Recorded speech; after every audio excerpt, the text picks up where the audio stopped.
Hi everybody, welcome back to my craft room. I'll keep this intro quick because today I'm finishing up the Jinx cosplay. I have actually already finished it. You can tell because my nails are still painted like Jinx from my photo shoot. I'm gonna go over the gloves, the belt, the zapper, the weathering, and the tattoos, and then it's all gonna get wrapped up into a big old reveal. Also, don't forget to check out part 1 where I go over the outfit and part 2 where I go over the wig. So without further ado, let's get into it. You would think, by the way I have put these gloves off, that they are difficult to do.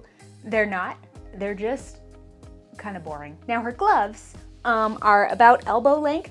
Here's the thing about gloves. There is nothing worse than feeling trapped in your gloves when you're at a convention or a photo shoot because you just want to take them off and like wash your hands and to be able to like navigate. Thankfully hers are fingerless, which makes them less of a chore to wear. But I am gonna make her gloves in 2 parts. So I'm gonna make a wrist length glove and then essentially a tube to go up the rest of the arms. Both should be pretty simple. And you already know we are using the turkey hand method. I've probably shown you how to turkey hand 5 or 6 times on this channel, but just in case. Quick refresher. So we take our fabric, we fold it over. I'm gonna spread my hand out on this and cut it out just so I have a less cumbersome piece to work with. Goodbye. And then I also like to clip the edges just so it doesn't go anywhere. We lay down the hand. We take our tracing tool of choice. I've got a little chalk tracing wheel. And then just trace around the outside of your hand. I'm gonna throw in here that I traced this way too close to my hand because while this fabric is stretchy, it's not super stretchy, so give yourself the teeniest bit of seam allowance. This is how my first attempt turned out.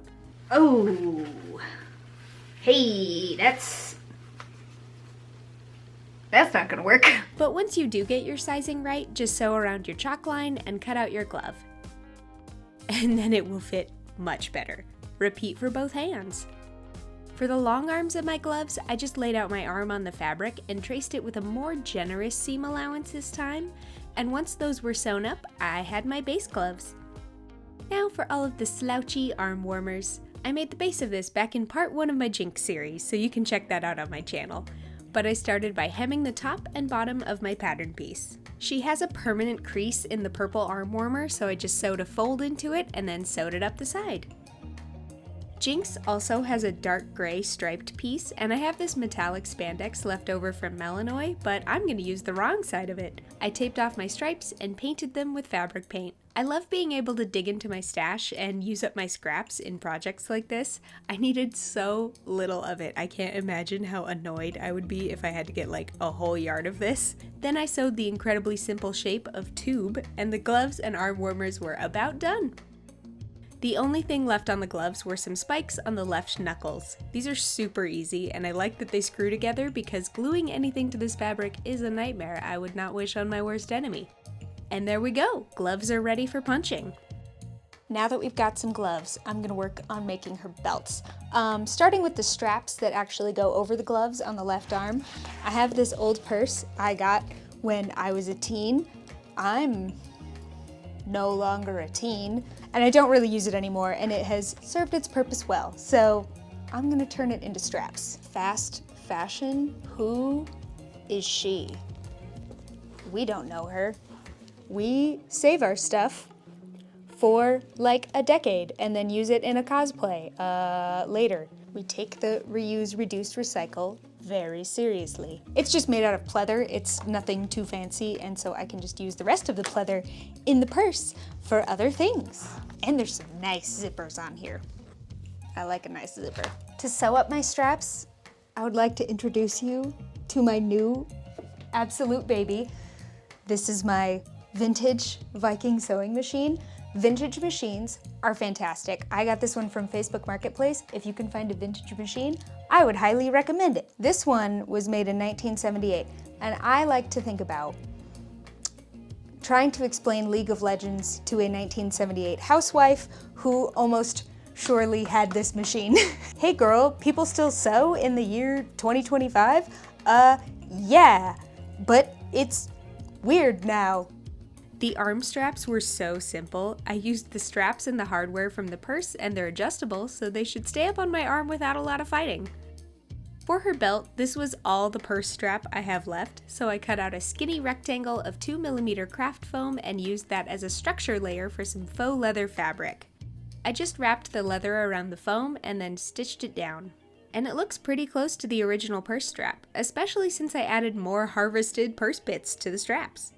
I made a thicker foam and faux leather strap so I could sew these pieces I took off of my boots to them. Boots are in part 1, and these already have Velcro on them, so I don't even have to think about the closure. I seam ripped off the Velcro on the ends I didn't need it and used sewing clips to fit it around my body. Her belt sits on her hip bone, but we'll see how that goes for me. I have a much shorter torso than the animated girl, if you can believe it, and I just top stitched all those pieces together. Then I figured out the placement of the suspender straps on the belt. Sewing clips were super helpful here. One of the suspender straps hooks to the pants, so I made this little foam and pleather clamshell to go over the waistband of the pants. I fastened the strap to the clamshell with an easy rivet and then hand sewed on this little alligator clip. I like these a lot. They're really cheap and super discreet, and you can use them in a lot of places because they're small. The weight of the suspender helps hold it all in place. Finishing up the belt was a lot of poking holes and hammering in rivets. I have some more screw-on spikes, but in silver, so those got added along the hip. They're very fun, and I like how they look a lot, but they do poke my arm if I'm not careful. Next is the belt buckles. I pulled out the Warbler scrap bucket and just cut out some very simple shapes out of my Warbler scraps. These all got primed with a couple layers of Flex Bond, my beloved. I think these would have been fairly straightforward to 3D print and more accurate, but making them out of Warbler was simply faster, and it looks good enough for such a small part of the cosplay. I'm a really big believer in choosing your battles in a costume, especially one like this, where it's meant to be kinda scrappy. All of the pieces got glued to the belt with some good old E6000. Gotta back up, all right. Belt is all done. I don't know what it was. I had the biggest mental block with finishing this belt. I didn't want to do it. But now that it's done, I like it. To keep it sitting up on my hip, I'll use like a little bit of fashion tape for like cons and photo shoots, but really quite fun. This is a smidge off center, but like, we're getting so close to being done. I can't wait. Everything is looking a smidge too clean. So the thing I'm gonna work on next is weathering all of my pieces. And to do that, I'm going to use a combo of fabric paint and Angel's leather paint because they are both flexible and will work well. I think the leather paint especially will work good on this kind of weird fabric. But we're just trying to make things look dirty. We're trying to make them look gross. For the shirt especially, I want to keep it on the mannequin because if I paint it when it's off the mannequin and then I stretch it, there's a chance that the paint's gonna crack. So I'm just gonna try and minimize cracking as much as I can. You can really see the kind of janky underbelt thing. Go watch the first Jinx video if you want to see how I made this top. All right, let's go. I used a dry brush technique for all of the weathered pieces where I got some paint on my brush and then wiped off most of it on a paper towel. And then I just delicately applied the paint. I don't know if you can tell, but man, these last couple tasks to finish the cosplay were an absolute drag. I was getting burnt out on this cosplay and I really only worked on it for like just over a month. And maybe that's because this cosplay isn't getting competed or it's not part of a group, so there aren't really any big like goals. I'll definitely wear her to cons, but yeah, I just couldn't stop thinking ahead to my next projects. I did get a second wind with the weathering though. I always really enjoy that part of the cosplay because it just brings everything to life. But anyway, a Jinx cosplay needs a prop, so I printed out her pistol. I used this acrylics fast set glue on all of my 3D printed pieces and it works great. But man, is it toxic. So this is another outside activity. Also in this clip, I totally glued the barrel on upside down, which was kind of a problem, but I have chosen to let it go. And I can breeze on through my 3D printing prep process since I covered it in my wig video. There are some pretty substantial gaps in this glue up, which normally I would try to fill with regular Bondo, but at this point I was already trying to plan a shoot location, so corners were cut. Here's the pistol. I've spent the morning and early afternoon kind of priming and sanding it, and now we're gonna paint it. Normally I would spray paint it black, but I just simply do not want to wait the 24 hours for the spray paint to cure. I'm losing steam on this project because I'm at the prop stage. And me personally, loses steam at the prop stage. I will also be the first to admit, I perhaps half-assed the prep a little bit. If you watched my wig video, you saw me do like the whole Bondo and spray primer song and dance. A little bit of Bondo, 1 coat of spray primer. Fine. Fine. Not everything you make has to be the best thing you've ever made. I know I can finish a 3D print really well, so I don't necessarily need to prove to myself I can do it on something quite low stakes. Also looks decent so far. It's like pretty smooth, so I'm not that worried about it. Honestly, it's gonna look great in pictures. I'm a big believer in the 10-foot rule in cosplay. If it looks good from 10 feet away, you did a fantastic job. Congratulations. I should probably use a bigger brush. This is teeny weeny, so yeah. Just gonna give this coat a black. The more I worked on the zapper, the more I really liked it, even with all the flaws. Rub and buff is kind of a mess, so that's what I started with. I used 2 shades of gold and then silver and moved on to plain acrylics. Weathering with oil paint is really what made this pop, and Q-tips are nice since cleaning the oil paint out of brushes actually sucks so much. Then more acrylics for all of the paint splashes, which was so fun. Rarely do I ever follow a reference exactly for stuff like this because it's not like anyone is gonna hold up a grainy reference picture next to you and tell you it's not perfect. I like the vibes, and I want it to translate into real life more than I want it to fit some impossible standard of accuracy. Then the paint got sealed in with a coat of Mod Podge, and it was time for some experimenting. I got a vinyl cutter, so I wanted to use that to make some of the monkey decals on the zapper because there was no way I was going to be able to hand paint that. And I thought that might be fun to try out since I'm still pretty new to using it. And this added the perfect finishing touch, and the paint didn't lift or anything. I love it so much. The final step on the zapper was wrapping the grip in some of the leftover bandages I had from Jinx's top. I feel weird just having a naked mannequin in the shot. I shouldn't. She's in the shots all the time. Why does it bother me now? Let's chat about Jinx's tattoos. I tried to film me doing the tattoos on the day of the shoot, but if you can believe it, I was a little bit busy trying to get ready. So I'm gonna go over it now. There's a couple of different options you can do when you're going for tattoos. Generally, it's kind of a tipping scale between how long it lasts and how easy it is to get off. I personally found water-based paint to be kind of my happy medium. I know a lot of cosplayers will use stuff like printable tattoo paper for Jinx's cosplays. I think that's a great option. I just don't really like how it gets kind of like flaky after a long day of wear, and they're difficult to get off. You really have to kind of slather yourself in oil. So I'll show you what I do with the water-based paint instead. This is a Maron Paradise paint. I like a theater makeup product. All you have to do is take a little bit of water. I've got a medicine cup of water. Dip your brush in. There you go.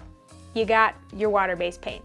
The difficult thing about Jinx's tattoos is they're on her right side. So if you are a right-handed person, kind of tricky to do it on yourself. I had my husband paint on a fair few of my tattoos, especially the ones on my arm and on my back. I was able to do the ones on my torso okay, but yeah, super simple, pretty opaque. I think I got a little too much water in this mix, but you just take your little brush and you just paint them on. This is just a makeup brush. It's an old one, but it's a makeup brush.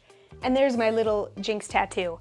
If you want to do a second layer of this, wait for it to dry. Having a blow dryer on hand is pretty helpful because once this dries, you can do a second layer to make it a little more opaque. I also found for the torso tattoos, it was easier to just put the shirt on my body and then trace around where it was, take it off, and then do the tattoos with no shirt on. There's our second coat, looking a little more opaque. And then also, if you mess up, get it in a spot you don't want it, super easy to take off. That's what I like about the water-based paint, is very goof-proof, a good balance of long-lasting and easy to get off. Your biggest threats with the water-based paint are rain and sweat. And on your arms, that's less of a threat. On your torso, it might be a little bit more. But yeah, it kind of just depends on your style. To do the outlines, I would recommend getting a dark blue water-based paint. I did not have a dark blue water-based paint. I have this, which is another Maron product. It's their Star Blend Cake Makeup. It's a powder, but you can also get it wet. So this is a dark blue. It just doesn't work quite as well as the water-based paint. A little bit of water on your brush, wet the powder, and then it kind of makes a paste that you can just use to outline your tattoo. This works better as a powder in my opinion, so in the future I'll get something a little more appropriate, but for this shoot it worked great. Other options, if you want to be really crazy, you could use something like Pax paint, which is acrylic paint mixed with no tack Prozaid. That's more of a professional product and that is very difficult to get off. You could also use something like alcohol activated makeup if you want it to last for a long time. There's a whole world of professional like theater makeup products that I absolutely love. That's something I really like experimenting with in cosplay. Woo! And there we go, we got a little tattoo. As far as transfer goes, I will show you what transferred onto my costume. The nice thing is, since it's water-based, it will wash off really easily. Here, you can kind of see where we got a little bit of blue on the pants. And then it definitely transferred more onto the top, but really only to the underside. So that's not that bad. Like I said, you're just looking for that personal balance for you that is long lasting enough for a convention or a photo shoot and also not like a total pain to get off. Also, I'm sorry to say, I think you do really need help if you're trying to do the whole like back and arms, even if you're using tattoo paper. These are just not spots that you can normally reach, so definitely make sure you've got a buddy to help you put this stuff on. But yeah, if we just, nothing. Little bit of blue, but stays intact pretty well. And if you want to seal this, just give it a little spritz with some hairspray and that does like a really good job actually. And then when you're all done, goodbye. It comes right off with a makeup wipe or with soap and water. Wow, it's like it never happened. That's it for the tattoos. So now I think we can move on to the final reveal of the cosplay. So let's go.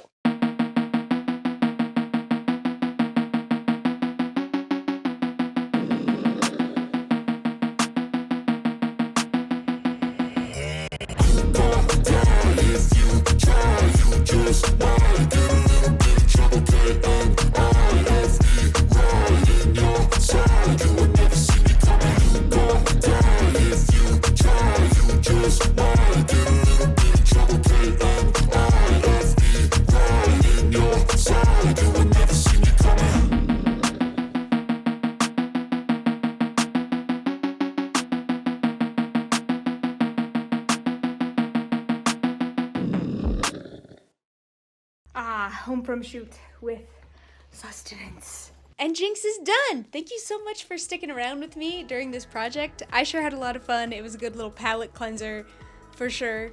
The shoot went really well.